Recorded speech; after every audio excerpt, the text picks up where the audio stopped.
পূর্ব নির্ধারিত সময় আগামীকালকেই কেন্দ্রীয় ছাত্র সংসদ ও হল সংসদ নির্বাচন অনুষ্ঠানের দাবিতে বিক্ষোভ করেছেন সিলেট শাহজালাল বিজ্ঞান ও প্রযুক্তি বিশ্ববিদ্যালয়ের শিক্ষার্থীরা। দুপুরে উচ্চ আদালতে নির্বাচন স্থগিতের খবর পাওয়ার পরপরই ক্যাম্পাসের সামনে সিলেট সুনামগঞ্জ আঞ্চলিক মহাসড়কে অবস্থান নেন তারা।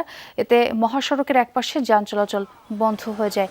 শিক্ষার্থীদের দাবি, আগামীকালই হতে হবে কেন্দ্রীয় সংসদ ও হল সংসদের নির্বাচন। RFL gas stove hassle free auto ignition নিশ্চিত করে ঝামেলাহীন রান্না। আরএফএল গ্যাস স্টোভ নিরাপদ ও ঝামেলাহীন। এদিকে দুপুরে ৮ নির্বাচন কমিশনার দায়িত্ব থেকে পদত্যাগের ঘোষণা দেন। কয়েক দফা তারিখ পরিবর্তন করে ২০ জানুয়ারি শাকসু নির্বাচনের তারিখ ঘোষণা করা হয়।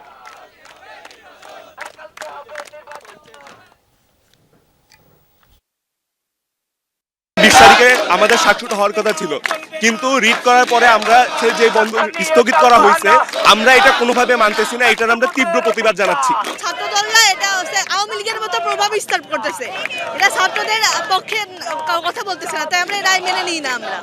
আমরা মানি না, আমাদের সাক্ষ্য আমরা কালকে চাই, তার জন্য যা করা লাগে আমরা করব। আমরা আরো খবর জানবো। সিলেট থেকে যুক্ত হচ্ছেন আমার সহকর্মী নাবিল হোসেন। নাবিল, শিক্ষার্থীদের সড়ক অবরোধ কর্মসূচি কি এখনো চলছে? তারা কি বলছেন একটু জানতে চাই সেখানকার অবস্থা।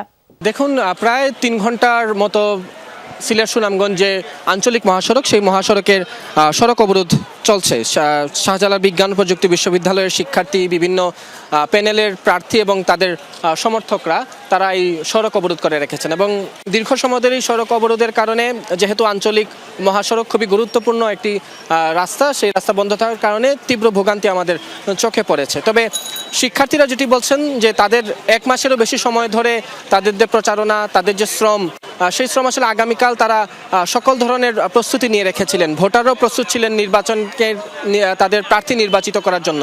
সব মিলিয়ে একটি উৎসবমুখর পরিবেশকে এভাবে হুট করে উচ্চ আদালতের রায়ের মধ্য দিয়ে যে আসলে একটা অনিশ্চয়তার মুখে পড়ে গেছে, সেটিকে তারা কোনোভাবেই মানতে পারছে না। এবং তারা বলছেন তাদের যে আন্দোলন, সেই আন্দোলন অব্যাহত থাকবে। তারা আরেকটি বিষয় জানিয়েছেন যে হাইকোর্টের যে রায়, সেই রায় বা আদেশের বিপক্ষে চেম্বার জজ আদালতে তারা আপিলের বিষয়টি আমাদেরকে জানিয়েছেন। তারা বলছেন যে সেখানে তারা আশা করছেন যে তাদের যে ন্যায্য রায়, ন্যায্য অধিকার, সেটি তারা ফিরে পাবেন।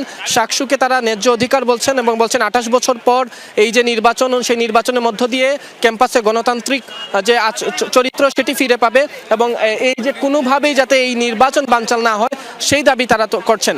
আমরা দেখেছি যে কয়েকশো শিক্ষার্থী মূলত এখানে উপস্থিত হয়েছেন এবং তারা বলছেন যে যতক্ষণ পর্যন্ত আগামীকালের শাকসুর বিষয়ে, অর্থাৎ নির্বাচনের বিষয়ে সুনির্দিষ্ট কোনো আসলে তথ্য বা বিষয় তারা জানতে পারছে না, ততক্ষণ পর্যন্ত তারা সড়কে অবরোধ করবেন। এবং তাদের এই সড়ক অবরোধের কারণে যে আসলে ভোগান্তি হচ্ছে, সেই ভোগান্তিকে তারা বলছেন যে গণতান্ত্রিক আন্দোলনের সমাজ নির্মাণের জন্য এই ভোগান্তি, এবং তারা বলছেন এটিকে তারা দুঃখ প্রকাশ করেছেন। কিন্তু তারা বলছেন যতক্ষণ পর্যন্ত দাবি আদায় না হচ্ছে, অর্থাৎ আগামীকাল শাকসু হতে হবে, সেই দাবি তারা জানাচ্ছেন। বুঝতে পেরেছি নাবিল, অনেক ধন্যবাদ আপনাকে।